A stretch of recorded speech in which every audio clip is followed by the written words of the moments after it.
Good morning, and let's take a look at the top 5 stocks to watch out for in trade today.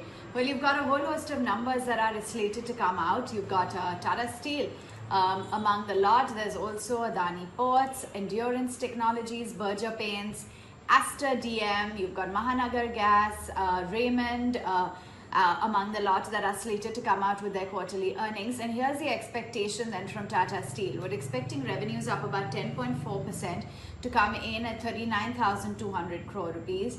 EBITDA is expected at about 8,670 crores. That's up from 3,640 crores, with margins at a healthy 22%. The profits attributable to shareholders are seen at 3,410 crores versus a loss last year of 1,029 crores, and the India profitability is expected largely to continue on the back of the surge in steel prices. The volumes though in India has seen a tad lower due to the operational delays in Q3. So we'll be watching out for those earnings. Meantime, BPCL came out with its numbers yesterday. In fact, that was post-market hours, and here's what the OMC giant delivered. You had the profits coming in higher by about 24% to 2,777 crores. Revenue from operations as well came in a bit higher at 86,580 crores. Margins at 5% versus 3.2% year on year. The GRMs came in a little bit below what the street was anticipating at $2.9 per barrel versus $5.8 per barrel. Other income rose about 165% to 1514 crore rupees, and the refinery utilization stood at 108% in December, lowering fixed costs and aiding the operating income.